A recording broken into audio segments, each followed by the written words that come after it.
Colin, if you could allow me then to get into the conversation with my prompter there. Today we're talking about faith, as we are getting in bit a little later to join us. Today we want to talk how faith can help us ensure that our adolescents and teenagers have access to better health services as we battle the HIV/AIDS pandemic and unplanned pregnancies. Now, to speak to us about this and more, we have His Eminence Sheikh Ali Waiswa, the Deputy Mufti of the Uganda Muslim Supreme Council, and we have Dr. Joseph Sereda, presiding apostle of the Born Again Faith in Uganda, and again, he is in the Interreligious Council of Uganda. Good morning, gentlemen. Good morning. It's an honor to have this conversation with people of faith. I'll start with Dr. Sereda here. It's very exciting. What is the state of adolescence in Uganda from your perspective as a religious leader, from your lenses? Good morning. Adolescent health is at its lowest. Reports coming out of different areas of the country, some of which we receive because of what we do in the nation. Yeah. We are very active in certain areas of the nation. And the reports that are coming out are very, very appalling. And you think of what is happening.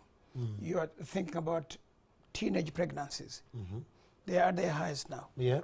We are very active in Namayingo as Born Again Faith with the support of the 3FHI, if you know them.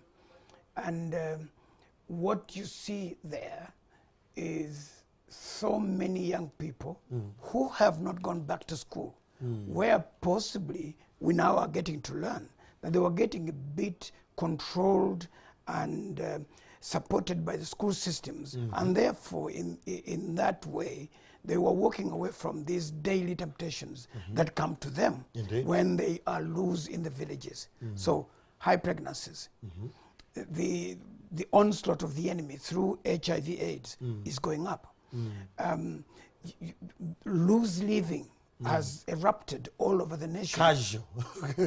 They're very casual at it. It's very casual. They are very casual at doing it because there is no control and there's nobody talking to them.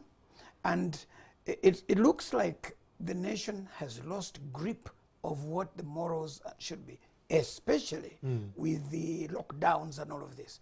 It's a mess, and we're here to talk about it. But for me, it's a very bad picture. It's a mess. Dr. Joseph Sereda is very much more worried. When I come to you, Sheikh Waiswa, I was in Uganda a couple of weeks ago, and Uganda is one of those, Muslim strong areas. Yeah. From your perspective,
give the best example the adolescents can pick on. Dr. Serede, now this brings me back to you. Where do you think we have gone wrong as a country, and how best can we, possibly change? In this regard, I don't want to say what should government do, but I want to take it kwa ujumla as a country. Where have we gone wrong and how do we fix it? I think different things can be done. One is to study the very situation, the state of adolescence in the country. That study needs to be done. Nice. And if you're going to exonerate government, I'll come back to that. But let us do a study. What is the HIV rate of adolescents in this country? Today it stands at 9.1%. That's very high. Number two, you got to look at teenage pregnancies, childbearing, early motherhood. That's pretty very, very high. It stands at 25%. So these studies have not been made available for people to know what is happening. Thirdly, 25% of all the maternal deaths are linked to unsafe abortions and due to teenage pregnancies. None of these studies are made public by anyone. So let us do a study. And I can go on and speak until evening, because this is where we are. So we need data. We need data, study. Number two, we cannot exonerate anybody. The religious people are doing their part, but that's all they can do. But now you're digital. You cannot walk away from saying government should do this. I think government should be up there on the forefront, and they should increase availability and access to adolescent-friendly health services. Adolescent-friendly health services. They should be there. That is critical. They should be the ones teaching these young people, when you have an issue, here's where you go. There's no information like that.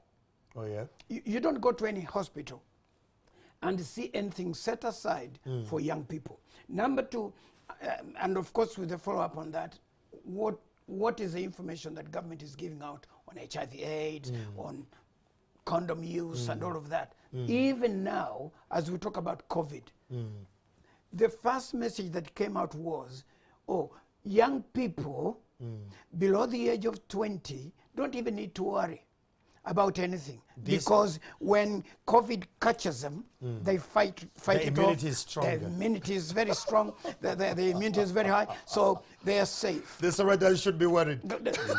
It is the Seredas who should be worried. Now, if you're above 45, 55, you are very vulnerable. Very much in a, okay? But has that been changed in our nation? No. And yet in other nations, yesterday, the US was reporting that they are getting more children hospitalized with COVID. More children. They're not even, they're actually talking about babies. 2 years, 3 years. COVID. And in Uganda, we still hold on to that old thing that happened about a year ago. The immunity is very strong. So there's nobody talking. Government should be there. Secondly, I think government should create safe spaces where parents, caregivers can easily communicate to adolescents about delaying sexual relationships and activities, avoiding these things that we are now seeing the World Health Organization pushing. For example, WHO is saying, if you are a smoker, stop it. But who are they talking to? The target audience they are talking to everyone. We should be talking to people. We should prioritize the clusters we're talking to. Exactly. Because who are the biggest smokers in this country? They're the youth, the adolescents. The young people. They're learning. Yes, they're testing it out. They're learning. They're picking up habits and ways of living. And that, to me, is pretty dangerous. Finally, I can see that we need to prioritize reproductive health in the national budget. So you can't get government out. They are not even talking about it. They are not talking about any funds set aside for this particular section or Actually, when you come to think of it, we have taken at least like 4 months or more without any advert talking about reproductive information. exactly. It's all about COVID-19. It's all about the preventive measures. It's all about, and the media is actually drumming a lot of scandals that are engulfed in the COVID. Yeah. And This I am in the adolescence message media. is silent. I'm in the media, and I can tell you why the media does what they do. It's just to wake her up. Oh yeah. It's just to wake up government that you're not doing enough in this area. Look at what's happening. Look at what is happening. And so that government can now walk away from its traditional way of communication The messaging. and go to the media and buy airtime and talk to the people. And the government thinks in terms of a select group, a small clique of media houses. They're dealing in silos. It should be a holistic approach. It should be a holistic approach. Everyone should be at this job. They should be buying airtime and prioritizing. Because you see, when COVID came and the government locked down the nation, the first remedies they could think of were, number one, if you want to attend to church, go to your TV stations and station, radios. go to your radios, use your social Digital media, approaches. your social media. Having forgotten that prior to that, There was no social media had just been closed down. OTT is Up to now, some, Facebook is still some closed. sections of social media are Yes. not operative in this country. Okay, so now, when you Go tell to people, social go media. there, where am I going?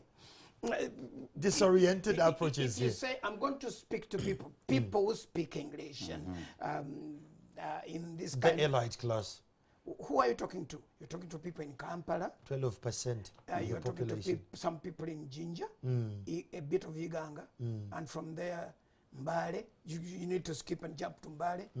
Then you go to. Then what becomes of the ones who've skipped? Yes, it's Masaka and Mbarara. So you are talking to an elite class. You are not reaching out to everyone. The usual Very, people. very, very poor job. Sheikh Wai, so now this brings me to this. He has alluded to something that the national budget should actually prioritize and give particular funds to reproductive health to their adolescents. You as a religious leaders, especially from the Muslim perspective, how can the national fund help in promoting adolescent health? Well, this question can be translated into collaboration between the agents that are very eminent in this, like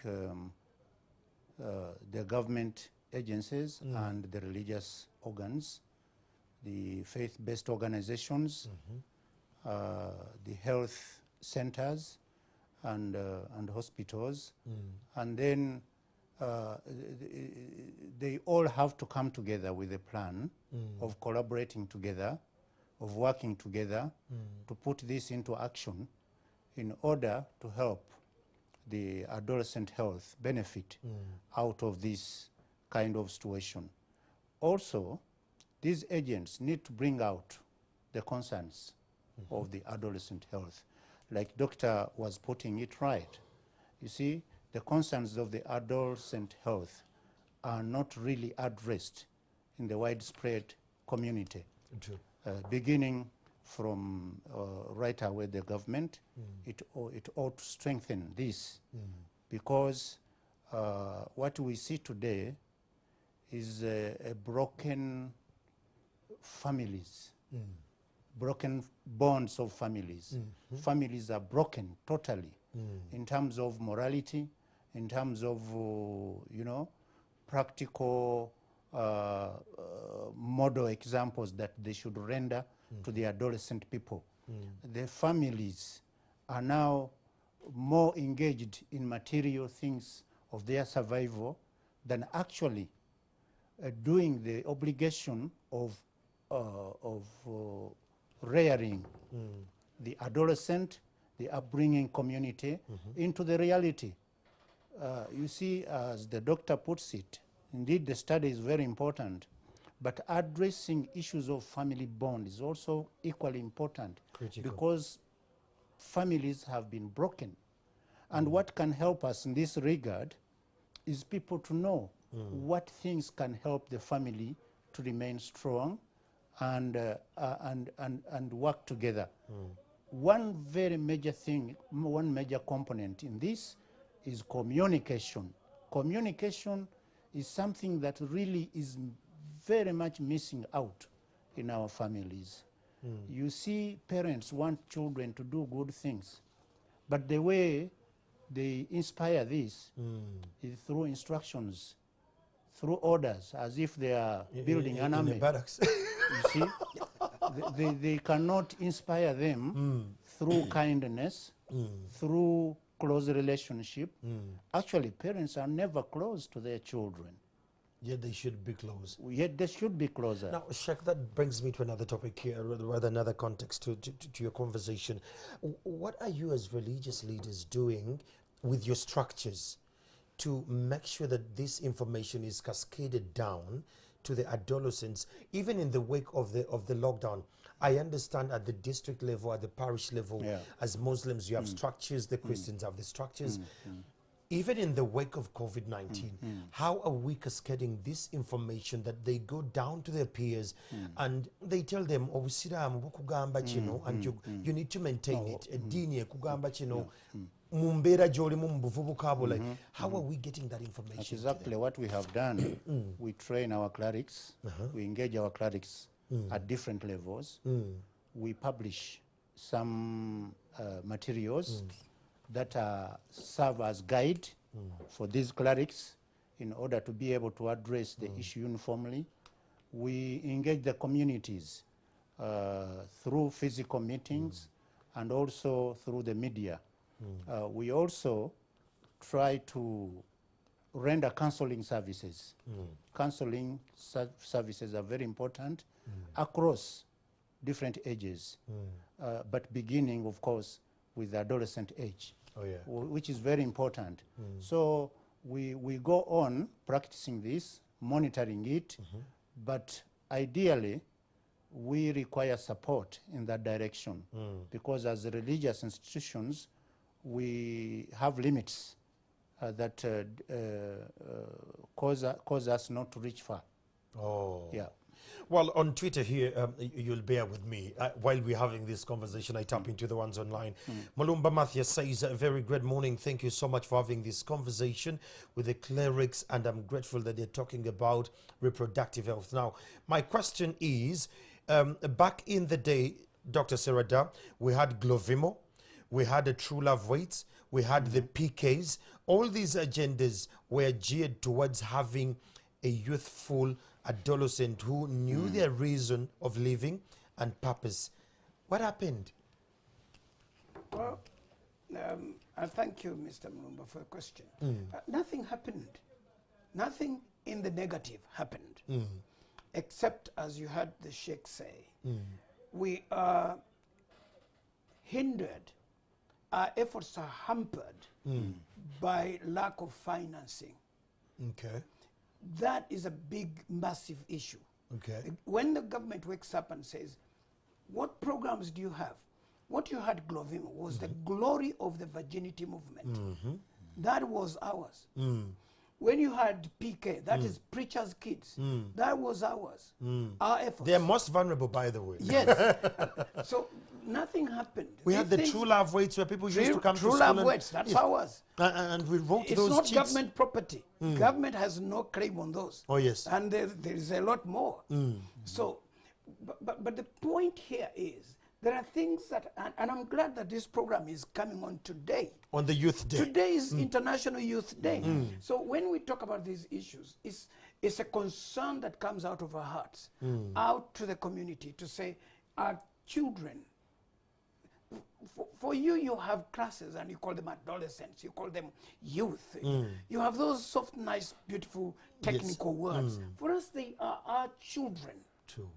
Even if they are 18 or 19 or 20, they're still our children. Now, there was a time when the girl child was the big word. Oh, yeah. And you forgot about the boys.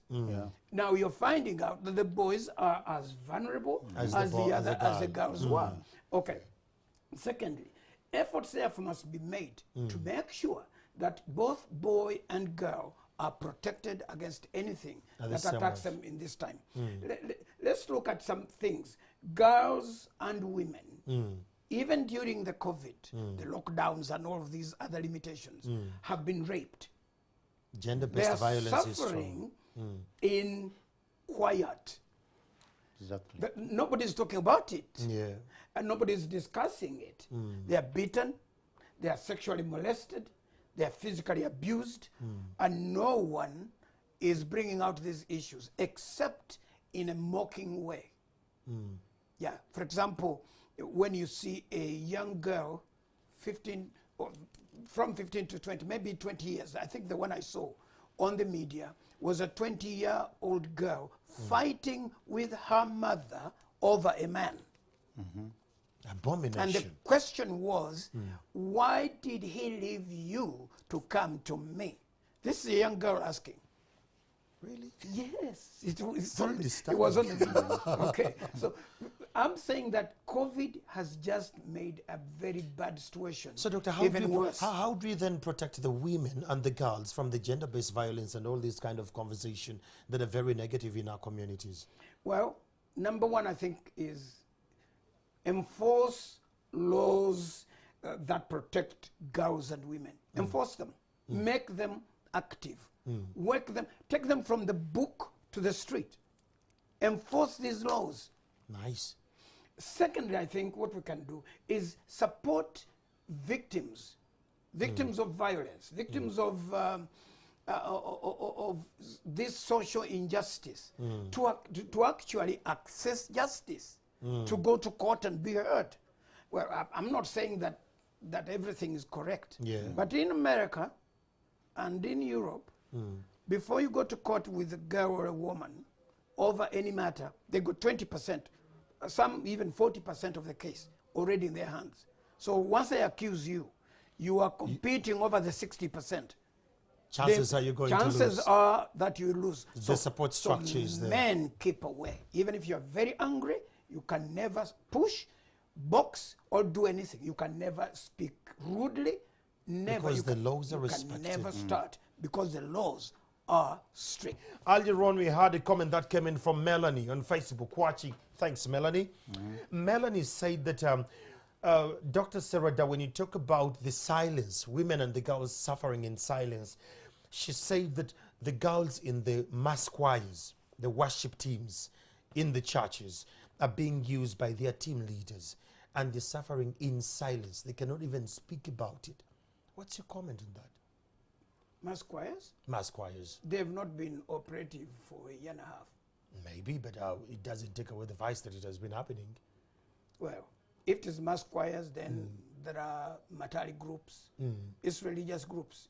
If the attack is there, religious groups, where you find people coming together, when you find human beings coming together, temptation is very high, and anything can happen.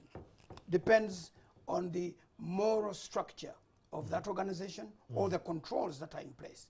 May I say that it is possible for these things to be happening. I have no doubt that they are happening. But the point is, why don't they talk about it? They're scared. There are no structures per se, if I'm looking at this. Culture?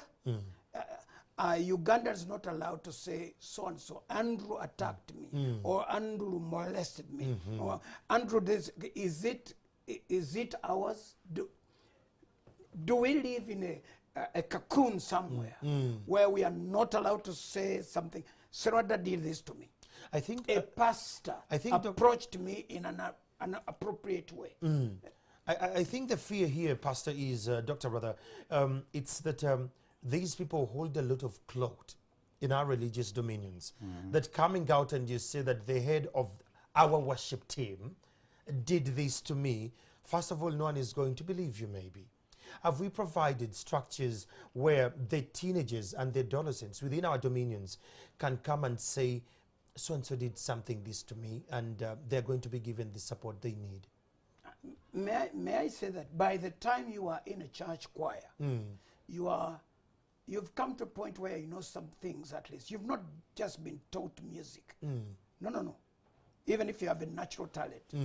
But you've come to a point where you are mature, you are part of an establishment, you are part of an organization, and you are part of this section of that organization, in this case a choir. I think you should be responsible for your life. Women should be allowed to say no. Nice. Women should be bold enough to say no. And men too. People don't even think that men are harassed. That men are harassed. That's but true. In the Bible, a young man called Joseph was harassed day in and day out by Potiphar's wife. And for refusing to sleep with this woman, he got 13 years of prison for a crime he never committed. 13 years. So men are as vulnerable as the women. So nobody should say the choir. Somebody could be... Speak up. Don't we have choir mistresses?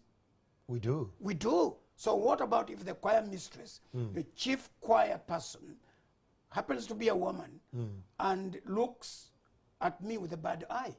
I need to go and say... So that you need to go to the pastor and say, I'm going to walk out of this choir. I think the eyes are not godly. She is not. On Twitter, Badlu Patel says, Sheikh, today's parents do not even beat. Those of us who grow from the Silipa generations, pulling ears and running out of the sitting room when parents return, calling parents sir, had respect and fear came in the same wave.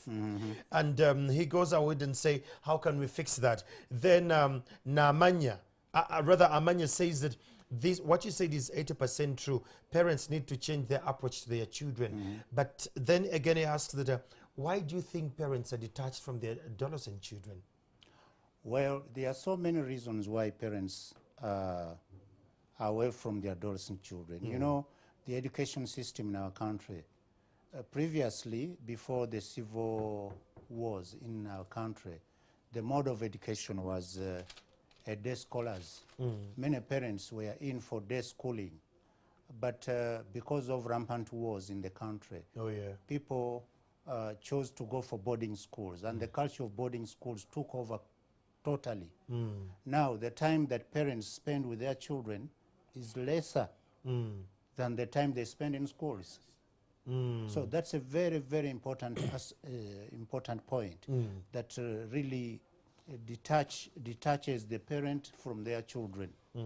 Also, we need to understand that we parents also need to learn a number of things pertaining to the time of today. Because during those days, as Patel says, Sleeper days. Of course, there was no much exposure to so many things. Oh, yes, but with the globalized situation, parents need to change the mode. You find children get more information than the parents. Indeed. Ahead of the parents. So parents actually need to study to get to know how to handle the children in this contemporary situation. And of course, we need, as parents, to have assistance in this direction by those who know that they direct us how to handle the children a better way.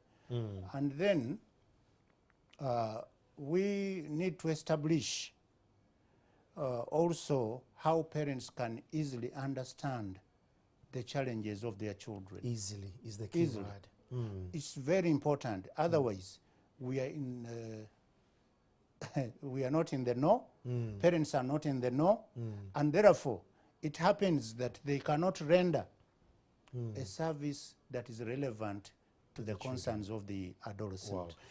And this brings me now back to you, Dr. Serede here. Someone says you alluded to something called the casual. The adolescents and the youth are living a casual life, a casual sexual life, a casual, like they are so casual about everything. Yeah. He asks, how do we fix that? One, and I think... That's a pertinent question. I know, I don't. I'm trying to think through it. Yeah. But here is where we go wrong. We think that parents are enemies. Every child that is growing up in our society, At one time, I asked my dad, "Are you my father?" the understanding, the feeling of a parent being the equivalent of an askari at the station Oh, yes. is very, very pertinent in our society. But then the other one is also the evil that comes within our school structure and system. Okay. The religious people started fighting off this teaching, which came through a booklet provided by an international organization. Oh, yeah. Of the entire book was about sex, sexism, and all of that. Oh, yeah. And the desire is so that our education system, starting from kindergarten, there is sex education. We said, why don't you teach kids from kindergarten up to about primary 4 about hygiene, Yeah. not sex? So the mind is clear with sex. It's just hygiene. Why don't you teach hygiene?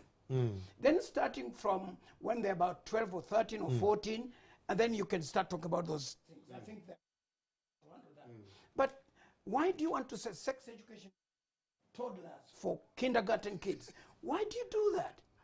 So the education system has been corrupted from the far west and just adopted wholesale into the Ugandan culture and the African system. And that's we are casual. That's one. That's why we are casual. Now, how many relationships are possible for a human being? That's a very simple question for a 10-year-old. And because they don't have an answer to that, they give them answers. Boy and a girl, they are talking about relationships. And we know the word relationship. We're What not it means. stupid. We know what it means when you say boy and girl, boy and boy, girl and girl. What are you saying? You are actually, at the age of 10, teaching same-sex relationships. That early. And that early means you corrupt our children at an early age. By the time they turn to be 18 and they are mature and they are now beginning to take toll of their lives, taking decisions for themselves, they have already been corrupted. It's when people talk about corruption in this country, I am surprised that they go to Minister of Finance, they are talking about money, they're talking about budgets, they're talking about money. Corruption is in every fiber of Ugandan society. The morals. And for us, we are looking at those areas where the majority are not looking. And that's why we come here. For example, who told Parliament that the National Health Insurance Bill should not be passed as fast as it came? They passed it as a contagious. Why do you make it a contingency? They should have passed it. And even right now, it is before the president. And the president needs to be encouraged to now. May I say, Your Excellency, please, for Uganda's sake and for the future of our people, especially our children, would you please sign that thing and get it out of your desk? It's As fast as It's possible. the least thing you should even think about. Just sign it. Let our people get some cover, some insurance, some reason. We need health services. We need to change the status of health financing in this country. We need to change. May I give you an example, a quick one? Just one in a minute. In 1 minute, I'll give it to you in 30 seconds. We lost one of our senior staff in our organization. And we had moved her from hospital to hospital. By the time we got the last hospital where she passed on, we had accumulated a bill of 90 million Uganda shillings. We're still fighting to pay that. There's no help from anywhere. I am wishing for God that had there been an insurance cover for her, she would possibly be covered by insurance. There is nothing like that. A man who supported one of our national singers, I think Eddie Kenzo or somebody, a man that supported him and gave him a car worth some millions of shillings, died recently. True. He left a bill of 450 million. What if this bill had been signed before? That would not have been a bill to the family. It is now a bill to the family. I'm saying that there is so much to say, and there is not enough airtime for NTV, for Dream, For anyone. for Dream TV or any other TV to give you all the time to say what we are loaded. We have booklets and booklets we've written, we've studied, we've gone to every detail, and we know that this nation is headed for doom should we not do something drastic right now. Okay. Asha E asked and says, well, I'm grateful that you're talking about this. Let's talk about family planning. Dr. Serada, should adolescents be introduced to family planning methods, like the use of contraceptive, condoms, pills and all that? Or should we hide our heads in the sand and we just say, God will help us all? I wonder why you ask a question and give yourself an answer. Because what you're saying is that if we do not discuss family planning, if we do not look planning for the family into the face, then we'll be burying our head into the sun. Let's talk about contraceptives. Should the youth and teenagers be introduced to contraceptives? I think it comes with religious feelings, so it's a very hard question. And that's why I'm posing it to you. From a liberal perspective, though. I'm also going to walk away from that. I don't want to be very liberal. I want to remain the man that I've been for more than 40 years. I am a spiritual leader, and I'm not going to say this is right, that's not right. But let's think about family planning. Or why family planning? Why was it ever introduced? Are there no pros and cons for it? I think there are areas where family planning is at its best valid and very valid. Then there are areas where it becomes very crooked and you think, what are these people thinking? So it really depends on who is interpreting which section. And the context. Well, yes. Now, let me say, why family planning? In my mind, quickly, I'm thinking family planning affects everyone. Everyone in different ways. You think about human rights. Think about if somebody's sick, has a health situation, and they have to be careful how they reproduce. How many children can a woman have in Africa? Why did China say you can only have one child and then wake up and say, no, you are now allowed two? So these are two controversies. Dynamics. China is saying you can't have that many. Then they wake up and say, 3 years ago they woke up and said, no, you can have another one. Yeah, but the society here says, if my wife doesn't give me the children I want, 20. Doesn't matter. If she stops, I'll pick up another girl and I'll get more children. And you wonder, why do you want more children? The dynamics. The dynamics. Who is in the middle? The person in the middle is the Westerner who says 4 is good. Okay? That's the Western stand. 4 is good. But why 4? What's the rationale for 4? So you find that all the dynamics around this entire thing are very, very complicated. You need to do a thorough study. Depending on the need. Right. Talk about people who say, oh, Africans, high fertility, they are very fertile. Any woman that bring home will give you all the children you want. Now, it's this obsession with many children that kills the game. Why do you want many that you cannot afford? Abaganda bagamba omwana omulambo gunyuma baana. You've heard of that saying? Yeah. So you want your children to be there when you die. Oh yes, many of them surrounding your body, and they say, "Wow, Serada was such a remarkable." Yeah, man. but do you see what you are talking about? You are talking about a dead man appeasing himself over people who are mourning and really very, very sad over his death. There are many, yes, but you've caused a lot more sadness. Yeah. So it's very disheartening. It's very African the way people think. Because of time, allow me, Dr. Swede, go to Sheikh Ali Waiswa here. The conversation we're having, it's about the adolescents and the issue that is arising in the COVID-19 pandemic. Sheikh, there is something.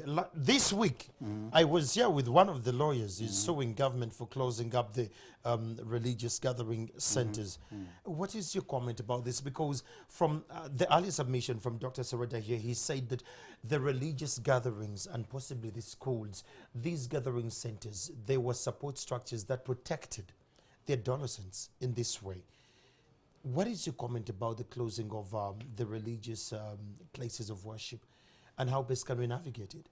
Well, learning from the first lockdown, we ideally witnessed situations that houses of worship were not ready to, you know, to help in what? In reducing the spread of COVID-19. Actually, we found situations that infections were a lot more coming through sharing those gadgets that we do, coming from the toilets, the worshiping places, and so on and so forth. It was a reality. But later on, with the use of SOPs, and those which were developed by the houses of worship, in addition to those of the ministry, actually it reduced the trend. Okay. Now, in the second lockdown, that's why the concerns are, why should the houses of worship remain closed For 60 days. despite the fact that there is awareness in those houses of worship about the dangers of COVID, and even the SOPs that have been put in place in order to help in the reduction of the infection. So ideally, one cannot claim just to open without, you know, providing a solution to the problem of the spread of COVID-19. It must go together. The government approach and the religious approach. And the religious approach. Yes. Apologies. Therefore, the concerns are that since other places have been opened, which gather more people than the houses of worship, with no control. In houses of worship, we can exercise control. We can limit the numbers. We can do a number of sessions and things like that in order to maintain the spiritual intervention, which is really very Critical. and very important, without which we are seeing other consequences coming up. It's true. Yeah. Dr. Sereda, your comment on that. I was going to say that this last thing you're talking about should have been the first one. No, you see, you saved the best for the last. Okay. SOPs. Yes. Let's start there. When government wanted to teach the masses on how to observe the standard operating procedures, SOPs, as we know them now, they approached religious leaders. We became centers of training and education. Inclusion was I key. went across this nation teaching our bishops and our leaders, and I met more than 10,000 pastors personally. SOPs. SOPs. And churches and mosques and places of worship became centers of education on this one.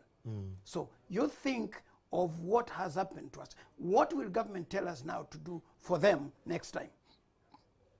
Shall we say, oh, they are back? Have they repented? Are they repenting now? Secondly, let's think science. Science. When you say the scientists have advised, okay.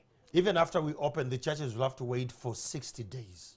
No, hold on. Scientists have advised the president, and it's very clear. I've been advised. They think. He's not taking any responsibility at all. So we know it's the scientists. But you think of a man who is seated in the same bus from Kabale to Kampala for 6 hours in the same environment, seated in the same seat. How much dangerous is that to a man who sits close to, like now we are at least 1.5 meters apart. And that's why I'm not even wearing my mask. And I have a copy. I have a mask here. So if I go to place once I step out of here, You I'll wear just your put it mask. on. But you think of somebody seated with you in the same bus, high speed, and whenever you try to open a window, air comes in, and that thing goes away from you to anybody else. And when you close the window, there's circulation of air. Is that science still? And you allow them to move, and you don't allow a worship center? What's the way forward? What? Hold on. Who go to these worship services or centers? We the people. You, the people. You go to the market, you go to the stores, you We go use to the public supermarkets, transport. You use public transport. You are seated in a Kamunyi from Mbale to here. And then you go to church for 1 hour or 2 hours. And that will cause people to get sick. You cannot say worship centers are super spreaders. No, no, no. We say the market is a super spreader. It is business that is killing Uganda. The first case, the initial case of COVID in this country was reported to have come from Dubai. You don't go to Dubai when you're poor. And then all the subsequent cases were people traveling from Kenya, from Tanzania. Travelers. Travelers. Aha. So now, where does Uganda get all these cases? Enter the second phase of the lockdown. Where did we get the variants? The first one was from India. India is not anywhere near Koboko. The second one was from South Africa. South Africa is nowhere near to Kabale. It's for travelers again. It's for travelers. It's for people who have the luxury of going to another nation and coming back to us. Doctor, because of time, what's the way forward here? How best can we navigate this? There is no better way if you have the wrong scientists advising our president. No, they are wrong now. They closed us for 42 days. We all agreed. They closed the churches for another 60. And they are now threatening that at the end of this month, which is very soon, there is going to be a third wave. Coming. That will mean close. So the churches are going to go an extended 42 days. So 42 plus 60 plus 42, that's 144, and plus another 60, 200 days. A whole year of inactivity. The desire of this government is to kill churches. Wow. That is Dr. Joseph Sereda. It's a conversation we've had. It has been an honor to actually have you, gentlemen. Thanks for your opinions. It was about the adolescents and how best we can navigate through. I had, of course, His Eminence Sheikh Ali Waiswa, who is the Deputy Sheikh Mofit from the Uganda Muslim Supreme Council. He also happens to be the Vice Chairperson Board of the 3 FHI, and also that is Dr. Joseph Sereda as well, who happens to be from the born again faith in Uganda. But not only that, he's implementing a project in Namayingo in partnership with the Faith for Family Health Initiative. This is not a conversation about just us in the studio. It's a conversation you, my fellow Ugandan, you need to tap into.